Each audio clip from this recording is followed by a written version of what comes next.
All right. Welcome to another episode of Tea Time at PhysioX. Today we have a special guest, Kassy. Kassy's one of the client of ours, and she did something incredible last year. She ran the marathon for the first time ever. I did. Crazy. Yeah. So tell me about why you even want to run a marathon, because it's such a long time to be running. To be running, it is. It's funny you say that because I had some house guests over who were kind enough to come cheer me on. They're Dustin's cousins, and he woke up and he said, "Oh, and Cass is already running." And they checked me on the app, and then they had coffee, they had some breakfast, and he goes, "Oh, and she's still running." And it is a very long time. I'm not that fast, so I ran it in about 4 hours and 50 minutes. So I was running for close to 5 hours. And I've got to say, I loved it enough to do it again this cycle. And I think that what running shows me is that I can trust my body to do really hard things. And I truly believe that anybody can run, and anybody can run that marathon distance if you are disciplined and you are consistent and you work really hard in it. And I think that crossing the finish line is just this huge testament to all of that hard work. And I'm like a regular person. I'm not that athletically gifted, and I did it, and I think that's pretty cool. Yeah. Well, tell me about your regular person life. So you are an attorney. I am an attorney. I am a practicing real estate, family law, and estate planning attorney, and I have a practice in Quincy. So I have, my regular day job. I would say 9 to 5. It's really not. And I sit all day, and I don't really get out much, and so that's kind of this kind of therapeutic part of running that serves me really well. Is it gets me out there. It kind of makes sure that I don't have my phone notifications on. I don't have my email on. You can listen to a podcast, you can play some music, and it's just this time where you're outside focusing on the immediate. It's just one step in front of the other, literally 1 foot in front of the other. And whatever distance you do, I think that it's an accomplishment. Right. And you have, good running days and you have bad running days. You have some runs that are just like, you feel like you should be able to run this distance, no problem. But for some reason that day was like really challenging for you. And I have a lot of those days, but again, it's about finishing that task that kind of shows you like what your body can do and what your mind can do, because I really think your mind is gonna quit like before your body does. I was just going to say that I'm sure there's some mental kind of release that you get from being out there. So it just sounds like when you're out there running, it sounds like that's a time where you can really be present with yourself, with the environment. And I love that you put the notification off on your phone. Yep. So what normally happens when you don't put your notification off? It's still, it's you get your emails, they come through on my watch, you get text messages, and your clients you're dealing with a very sensitive part of their lives. So I'm definitely not saying I don't want my clients to get in touch with me. I love and cherish my relationship with my clients.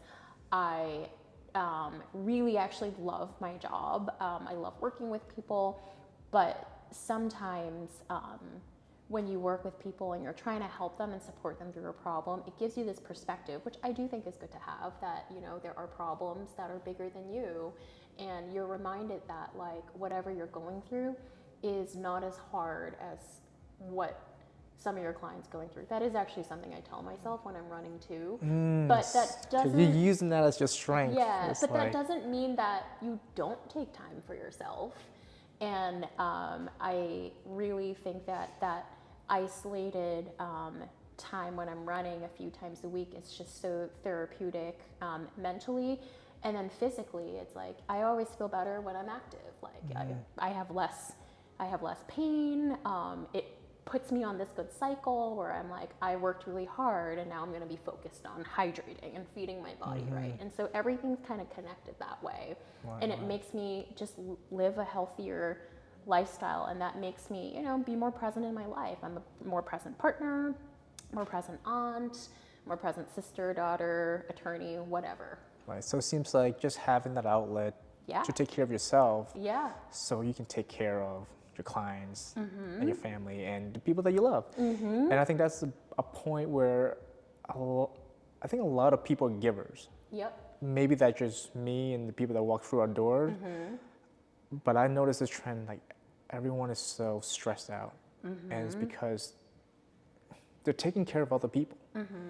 I gotta make sure I bring my kids to this practice. I gotta make sure, you know, I can handle this appointment for this person. And I think a lot of times we just think about giving.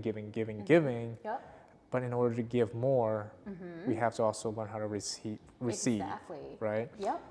And I think for you, the marathon and the running is the way that you can kind of run full circle with that. And it's weird because it's like, you're not doing, when you run or whatever your outlet is that is your hobby, there's no one benefiting except you. Like nobody's like, wow, she's out running. This is like, I'm getting a direct benefit from this. It's not doing anything for anyone. I think there's a lot of beauty in that, just having that time for yourself. And at first it felt really selfish that you were just like, okay, well, every Sunday morning I go out on a long run, I'll be back in 3 hours. But it's not, because you have to be healthy and do things that make you happy, that make you less stressed out, and you'll just be a happier, more pleasant person to be around. And it like the marathon running is also very interesting because, like I said, I'm not very fast. I certainly am not qualifying for the Boston Marathon. It's a dream of mine to work toward. So Dr. J is kind of stuck with me for the foreseeable future. But I ran the marathon for a charity last year. That's what I'm doing again this year. So there is someone that's benefiting, and there's so much meaning to your miles, and that's really, really cool. But at the end of the day, this is voluntary. Nobody's like, you have to do this. So this is still a choice that you make to do, to prove to myself that I can do it. This is, you know, not compulsory. And I think that's really cool, just to do something that is, for me, always been a monumental goal, and to do it for charities that mean a lot to you, and just to do it voluntarily because you want to, and it keeps you accountable to yourself. Like, you can't just be like, I'm gonna start training, like, it's next month. You gotta plan this thing. You can't just say, oh yeah, I'm gonna go next week. You gotta no, I gotta like have my training cycle. I gotta get through the steps. But let's transition into like the charity, because when we first got together, of course, we need to help you through a lot of the physical issues, which we'll get to. But I was really moved. Yes, we could talk about that. Maybe we have needed a whole new podcast about that. But the mission that you were on with the charity that you were doing, I resonated with because I came from a very similar background. And tell us about the charity that you were running for last year. So last year I ran for a charity called Boston Chinatown Neighborhood Center. And that was an organization that I grew up in, really. I went to summer camp there as a child. I ended up working there for a few years when I was 16 to 18, and I volunteer there as a college access program mentor right now. I have a mentee. I started with him when he was a junior. Now he's a senior. We just submitted early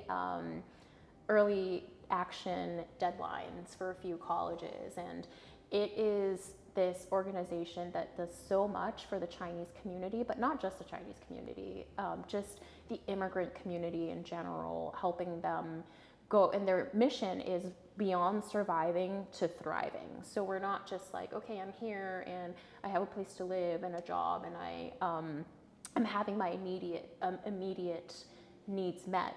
It's about education and making sure that there's a place for them in society so that they feel comfortable branching out and giving back to their communities. And it's just like, it's cyclical. So the healthier our families are, the healthier our children are, the healthier our communities will be.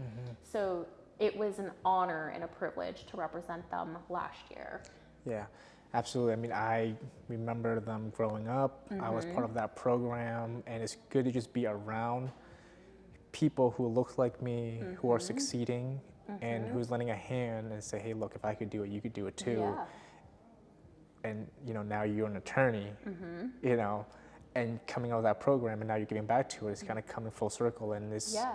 that's an awesome thing to And- really see happen. Yeah, and I don't know if you remember, but when we were younger, we're not that old, but when we were younger, it was, their office was like this little office. Oh yeah, I remember that. And they didn't have that many resources, but from people, you know, spreading awareness, sharing all the work that they do, they now have their own building. They've now branched out from Boston to Quincy, and they have The second Chinatown. Yeah, they expanded their programming from beyond, you know, beyond the daycare, beyond the summer camp, to adult education, to career-specific English classes, and now to having this college access program for high school juniors, and they assign these juniors a mentor that takes them through the last 2 years of high school. Did you have a mentor when you were in high school? I luckily enough went to a high school where I was really able to connect to my teachers, and they had really guided me to you know, figure out the college process and navigate that that time. And it's a scary time because you're like, I'm gonna graduate high school, and then what? It seems really crazy now that we're, you know, so far removed from it, but I remember that anxiety. And not everyone has that growing up, and like some people are lucky enough to have siblings, to have parents. And I had my brother, who I watched him go through the college process, so that was really helpful for me. But for example, my mentee is an older brother, and he came from another country, and he's just trying to, you know, figure it out, and he wants to go to medical school, and he wants to study engineering. And you can have these big dreams, but without somebody telling you, hey, this is how you get there, without knowing people who have done it, you don't, it's kind of like this Herculean task that they think it is. So when you have someone that breaks it down. So how do you get into law? Because that is, I mean, that's a big accomplishment. It's taking the bar, passing it, and going to a law firm. Yeah. kind of exactly what I hope to do for my mentee. It was me going to college, and I went to college, and I was like, I don't really know what I'm gonna do. And then I got my first internship, and then from there I met, they assigned me a mentor, and I saw that she's like spectacular. I think she, you know, I still keep in touch with her to this day, and I really idolized her and looked up to her. And she also ran marathons, and she sang in a band, and like she was just like the coolest person I've ever met. And when I got to know her, I saw that she was just like a regular person. And I'm like, oh my God, regular people do these things. And so suddenly you're like, maybe I can do it too. And so that's how it gets broken down for you step by step. So mentorship, guidance, in all phases of life, very important. And just recognizing that everyone is just a regular person. Yeah. At the very end of it. Yep. Like I built PhysioX, but I tell people all the time, I'm just a regular person. Yeah. I grew up at BCNC near Chinatown. I went to the YMCA. I was a staff there, and if I could do something like this, hopefully I can inspire the next generation of people to take on more risks, to take on bigger roles. Right. Because I think for Asian American communities, a lot of us don't really try to branch out and create. Right. I think we look for a job, or stability, that's big. But it's important to also recognize that there's opportunities out there, and you can take it if you want to. Yeah, you have to take some risk. And I think that's also something that comes with like the immigrant community, because a lot of immigrants are coming into a situation where they don't know the language, they're not familiar with anything really. Some of them are coming from, and I had another internship when I was in college, and I worked for an immigration attorney whose specialty was seeking asylum for immigrants. So they were coming from war-torn countries. They were coming from really, really horrific experiences back in their own countries. And they were refugees here trying to say, hey, like, let me stay here because it's way too dangerous for me to go back. And then I realized that stability is so important to the immigrant community, because they're often coming from places where they don't have enough opportunity, where life is really hard, or they're coming from wars, from persecution. And when you get to the States and the proverbial American dream is available to them, what that looks like is stability. So yeah, go out, get an education, get a job. And if you can have a roof over your head and you can have food, like, you're doing great. But like I said, BCNC is like that, thinks that's more in line with just surviving. But there's so much that people can share and give, and you do that by leadership, by creation, and I think that's what's really important. And that's why you starting a business with your own culture, embracing your experiences and your background is so important, so that everyone can see, like, this is what's possible if you have some guidance and you take some risks. Absolutely, because in the beginning I was very much wanting to conform like everyone else, trying to just fit in with everyone else, and I realized that is really not the best way to move forward. Right. In order to be recognized, in order to build something special, really got to own in everything that's kind of unique about yourself. Right. And that's one of the things I like about you, because I think you're just 100% yourself, like all the time. I see you here, I see you in an outing, I see you anywhere. It's just Kassy doing with Kassy. the purple hair. Exactly, doing the thing. All right, but let's talk. I want to shift gears back into just the physical side of running, and then I want to talk about the current charity that you're a part of for this year's marathon. So when you first came in here, like, what were you feeling? Why did we even cross paths? So Kind of bring me back memory lane. yeah, I guess. we recrossed paths. Actually, it was around this time, because that was when you first had your launch. Oh yeah, that was after the grand opening. Yeah. Yep. And so we'd been teammates in the past. Like, we have a lot of familiarity with each other, and I have a very distinct personality that I think you understand, and that's a very go personality. And when you're like any high achiever, I think the go mentality is either in the foreground or it's in the background, but it's there. And for example, one of the things that I think that you uniquely understand about me was, like, remember I got like really sick for like 2 weeks, and I had like 2 missed sessions because I like could not breathe. And after I was like back on my feet, I was like, I want to do this. This is my plan. I'm going to resume. And you're like, okay, like, no, I get the desire that is you to do that, but let's talk about your body and how that's going to affect it. And let's talk about your long-term plan. You lost 2 weeks. It's not a big deal. You don't have to pick up right where you left off. It's going to do more damage.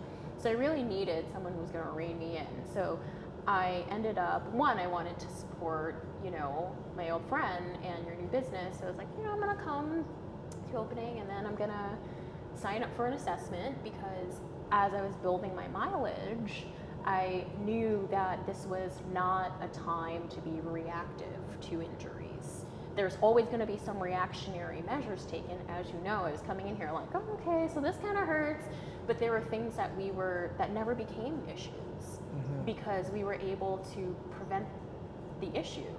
Um, so that we didn't have to be reactionary Right. to everything. And I think that's like going to the doctor. You go to the doctor because you're like, I'm Yeah. reacting to a thing that's wrong. I think in the beginning we were working on the hip. I think you were running and you would always feel the hip kind of turned Yep. on, right? Yep. And then we saw that the foot was playing a big role in it, Yep. and then you were getting some foot pain. So you were kind of coming in with like a whole Yep. kind of laundry list of different type Right. of issues Right. happening.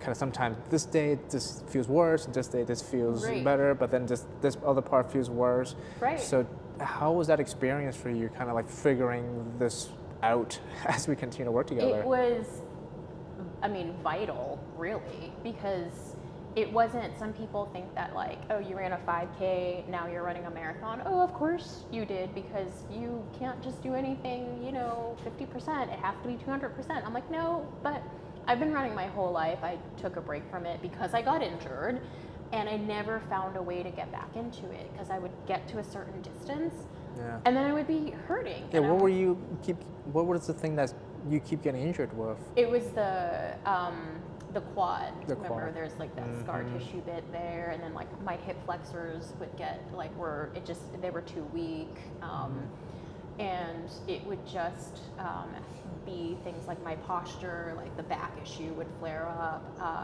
and so I was just like, maybe not everyone can run a marathon, and that's always been a dream of mine, and so when I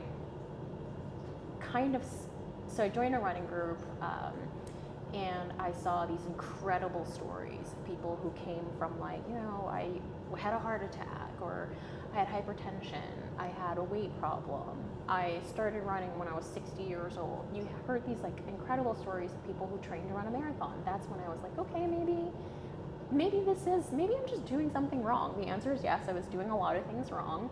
So I took the plunge, got accepted, and then I knew, I was like, I'm gonna start doing things wrong again. But you only know what you know. Of course. so You don't, because your body's so good at Right. just figuring out what's the best strategy you Right. have right now to run, Right. but doesn't always mean that is the best strategy. Yeah, it's not It's just sustainable. workable for the Yeah. moment until maybe you ramp up the mileage and your body say, hey, you know what? Right. I don't like this. Right. Let's not do this week after Yeah. week. Like, I can figure out how to like get you out of a situation where you're running from a bear. That's fine. But when you have an immense training load and like a very disciplined schedule, you really have to figure out what you can do better. And so I think that the ability for you to optimize the things that worked. There's some things I remember you were like, wow, you build strength there really quickly. This is not a weak muscle. You just have to, it connects to this. That's the muscle that's weak. So then we fixed, certain things, and then that's kind of like where the optimization came in. And then obviously there were things that I didn't know that were going to be issues that became issues, because when you run 18 miles, like things like start hurting, and then we were limiting the things that we had to react to, because we were getting ahead of problems that would have been. Yeah. And now, I mean, I still run. I'm running a half marathon on Sunday, and like I have gotten faster. I recently ran my fastest 5K time at 25 minutes on a very hilly course, which for many that's not very fast. For me, it was, and I felt great. There it is. So I mean, for the body, it really, when we're working together, we're really trying to figure out, okay, where's the weak links, where's the Right. leaks in the force production Right. paradigm, right? That when your foot touches the ground, Right. we need the foot to contribute, we need the calves to contribute, the Right. quads to contribute, the hips to contribute, and the rib cage. They all have to contribute, like, in a perfect world, an equal amount of work. But sometimes it doesn't always happen. Sometimes the foot really contributes 5%, and then the rest of the body has to somehow split the difference of what's lacking.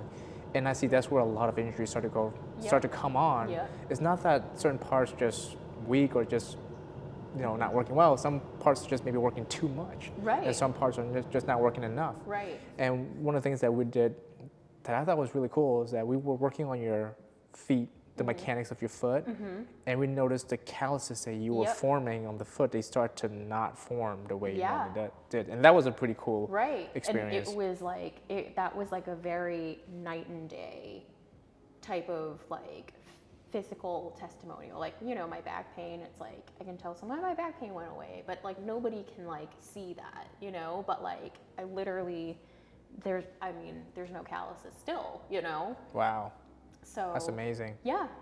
Yeah, I mean, I got a blood blister when I ran the marathon in the rain. That's a whole yeah, different story. yeah. Yeah, that's what people don't realize is that if we can change the default movement pattern of the body, we place load into the system differently. And calluses are formed because there's an overloading of a structure at a certain angle. And if we Right. can change that, Right. calluses goes away. Calluses is just a symptom of something a little bit deeper. Right. And as long as we can figure that out, we can kind of help with things like callus formation, which Right. which most people think, hey, look, that's just the way it is. It just is what it is, you know, and But that's it's not the case. That's not true. And then like even the formation of blisters is, you know, it hasn't been an issue. In the past, it used to be like, oh, tape up your feet and put some powder on them, even if you were going out for like 5 miles. Now it's not really something that I think about unless I'm going on, you know, like a really, really long run that's well into the double digits. Then you take those precautions because you don't want that issue because your body does weird things when it's really tired. Yeah, when you push it to the limit, you Yeah. have to set some kind of protective Right. mechanism in there. But it's not something that is that I think about if I'm just like going on a, you know, it's a lighter day. But it used to be. It used to be like carry, you know, Band-Aids with you. Right, At and all you gotta times. just make sure that, all right, I gotta do all these things to make sure my body's okay, Mm-hmm. right? It's probably a nice relief to not have to think about that Yeah. and just like, hey, you know what? I can just Put get on out my there. shoes and go. Exactly. Yeah. And that's really what we're about. We're trying to get people to not have to think so much about their Right. body. Because I Right. think when it comes to pain, people put a lot of effort. Like, I gotta foam roll for 30 minutes, I gotta do this drill for 15 Yeah. minutes, I gotta wrap this foot, I gotta do all this. Right. If we can take that and take 10% of that Right. and say that's good, I think people will be much better off. Save so much time, so much stress. And there was like a quality of life component to it too, because not every week were we working on running related issues or running related prevention. I mean, I think a lot of people relate to I sit at a desk all day. Yeah. And remember, my back pain would flare up during particularly stressful times. And it had been something that had been reoccurring for 7 years since I took the bar. And it was just something that I was like, yeah, and then I manage, you know, you take some ibuprofen and you just keep chugging along. But that really hasn't been an issue since, because there are things just like breathing, which we all breathe, we have to do it, but there was like a better way to do it than I was doing it. There is a way to breathe so the muscles in the back start to expand Right. and start to let go. Right. But we don't think about that because breathing is such a very natural thing that we do. Right. We don't think that there is another method that we can accomplish this Right. task. Right. Yeah. So, I mean, even just things like that. So then, you know, if I'm not having back pain, I'm more productive at work, because it did get to a point where I was like, I felt like I couldn't work. And because it hurt to sit. And when I got home, I would be, you know, lying down. And that's not a way to live. I have a 2-year-old niece. Like, she does not, trust me, she does not want that. And I have a dog, and, you know, you're trying to, you know, train for whatever you're training for in, you know, the athletic world. I'm too busy to be in pain. That's I'm what too you're busy, saying. exactly. I'm too busy to be in pain. And instead of doing pain management in terms of, okay, now we have the onset of the symptom, and now I manage with like the chirp wheel and some ibuprofen, we just have pain prevention. And that's very important. Yeah. And that's important for like my daily life, sitting all day, and pain prevention when you're running. Absolutely. And I'm glad you're doing the marathon again. I had a feeling One you of were us gonna, is glad. Yeah, I have a feeling you were going to do it because you finished it. That's great. And I was like, Yeah, I'm like, knowing Kassy, she's probably going to run another one. Yeah, And I was here like, you I'm are. not happy with my time. Here you are. But you're running for a different charity this Yep. time. Yep. Can you tell us a little bit about this charity this year? So it's a charity called Maurice's Mission. They're a small little nonprofit named after a woman named Marisa Federico, who also loved running. She fought breast cancer very courageously, and ultimately she died and she passed away, and that was really devastating for her family. Her sister started Maurice's Mission, and her sister was her primary caregiver as she was going through it. So she understood, firsthand how much it impacts not just the patient, but it can impact the family in the way that, your family has to take work off. And when you take work off, some people lose income. And when you lose income, you have living expenses that might not be able to be met. And then on top of that, you have a loved one going through a horrible disease, and that comes with, not just a financial burden, but there's like the emotional burden, and it's a very crushing diagnosis. And I think that too many of us relate to that, because cancer touches all of us. Unfortunately, most of us know somebody who's gone through it. My mother has gone through it twice, and this past year, I have had my life impacted by many of my loved ones going through this battle. And Maurice's Mission gives direct financial assistance to patients and families of not less than $10,000. So every grant is at least $10,000. And while anything helps, it's actually a significant amount, because when you think about all of the things you have to pay for just to exist, if someone gives you, a couple $100, that's wonderful, but with that you pay for one bill, and now that you're not worrying about 10, you're probably worrying about 8. A grant like $10,000 actually gives a family some reprieve, some running room with their finances, so that they don't have to worry, so that they can focus all their mental energy and emotional energy on their health. Mm-hmm. And that's why Maurice's Mission is so special, because it is giving this direct assistance to these families, mm-hmm. so that they can they can focus on this really, really tough battle. Right. And my fundraising goal is $10,000. So if I hit goal, it means that one family gets that significant financial relief. And that's just a little bit of hope, mm-hmm. during a really tough time. Absolutely. And yeah, life is expensive. Yeah. Life is expensive. I think that's the best way I can put it. Yeah. To give someone a couple hundred when they're dealing, mm-hmm. with cancer, and everything surrounding it, mm-hmm. Just quite frankly, it doesn't really make a difference, in my opinion. But that 10,000, that is huge. It is that huge. Can give months of just some relief from the worry that your family has to go through. So that's awesome. Stress affects all of us in different ways, right? And it's for me, it's for example, really small example is oh yeah, I had this really tough case, so yeah, that makes sense why I have this back pain.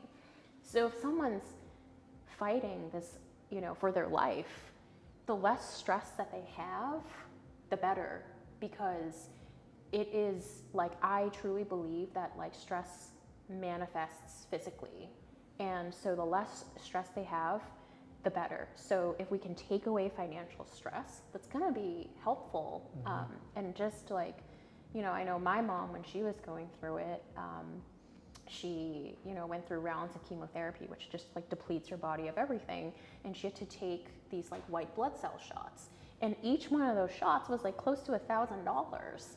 I'm that's, how does anybody manage that?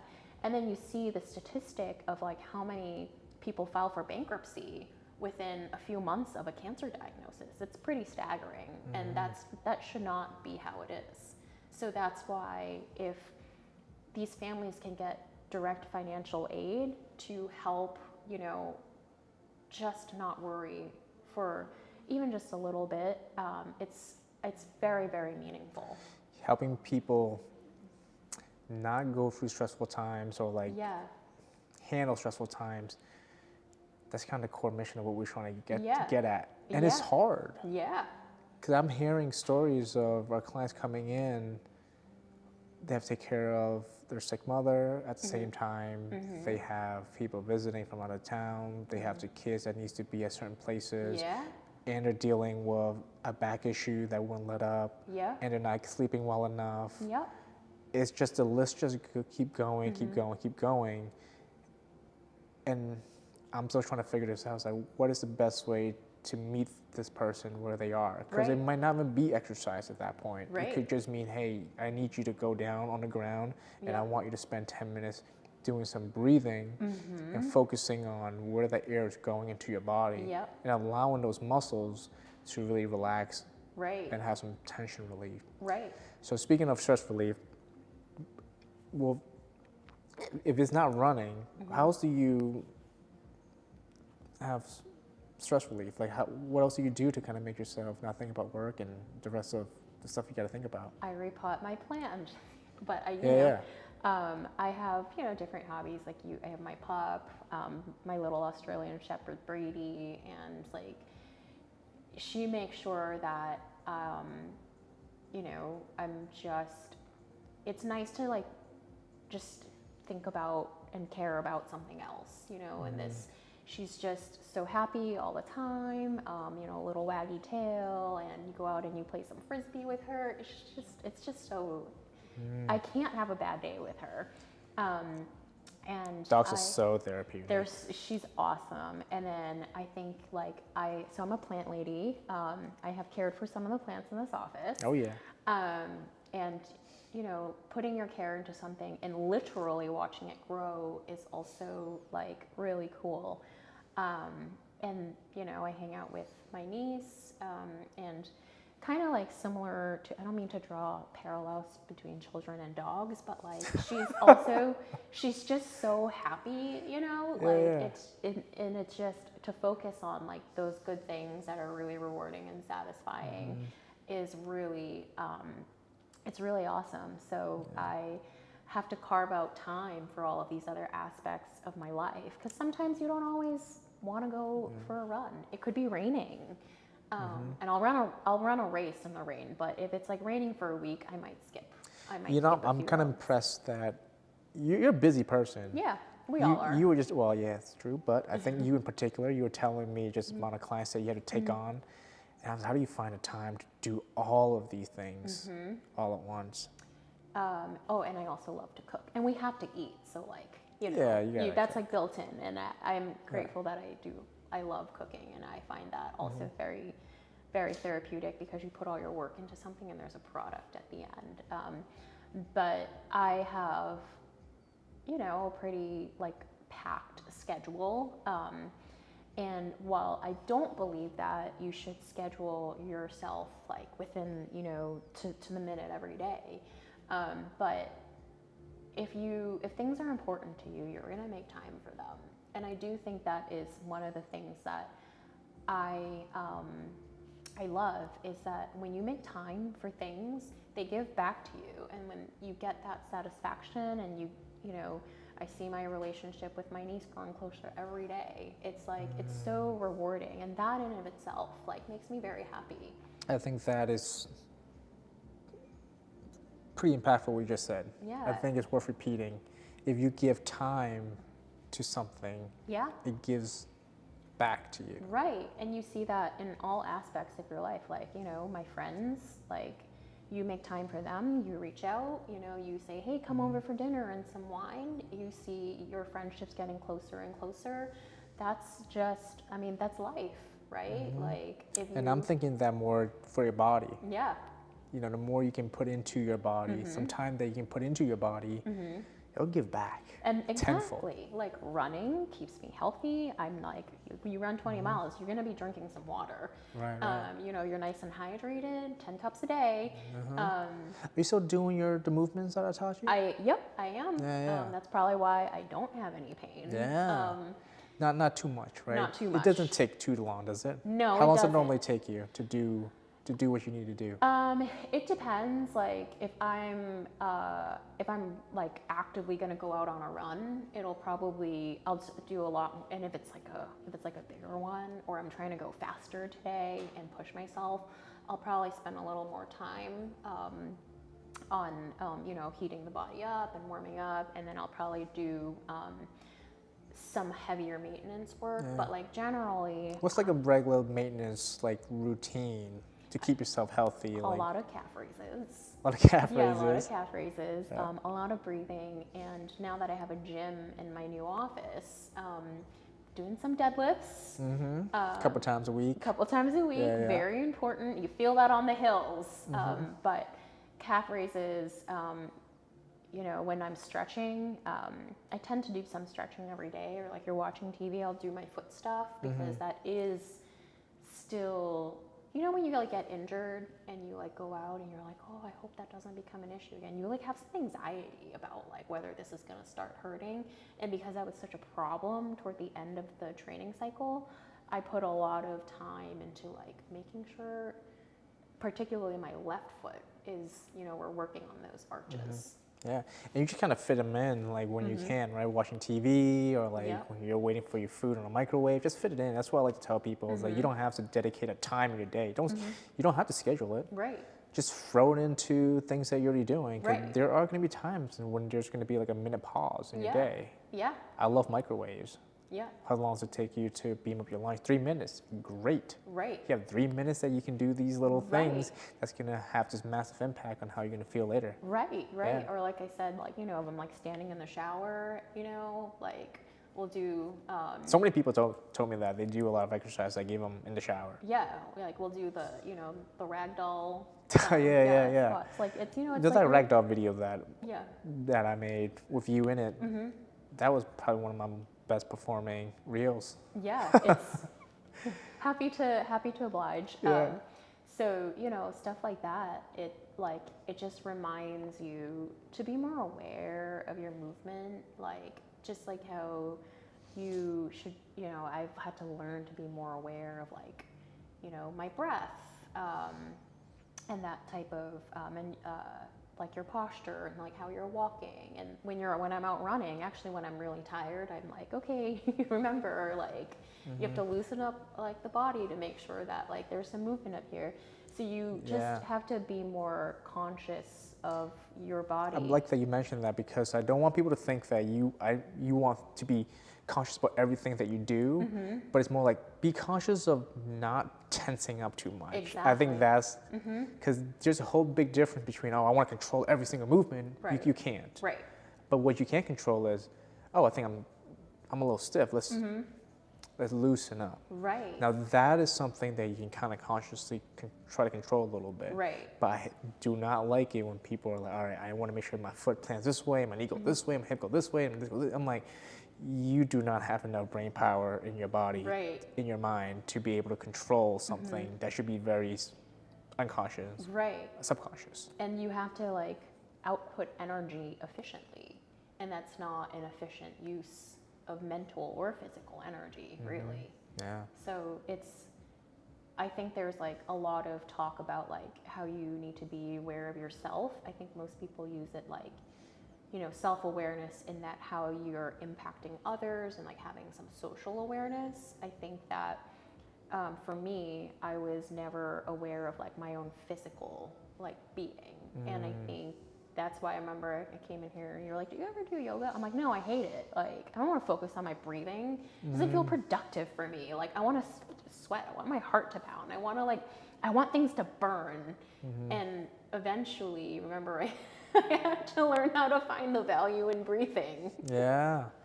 Everyone could use some help with breathing. Yeah. Especially with this day and age. Yeah. And Yeah. then when I'm like, even things like I'm sitting at my desk, remember, you're like, just put your hands up and breathe into your back. I'm like, that sounded crazy to me until it started working. Yeah, until you're like, ooh, I'm looser. Yeah, wow, my back doesn't hurt anymore, Yeah.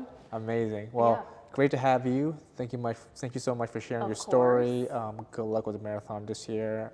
And of course, if you need us, you know where to find us. I will be here. All right. And then this year you'll get another spike. Oh yeah. Yeah. I still have the spike right in my Yeah. office right there. Everyone sees it every Yep. single day. Yep. Spike's Proud gonna of have a it. brother. Sounds good. Thank you so much. Of course.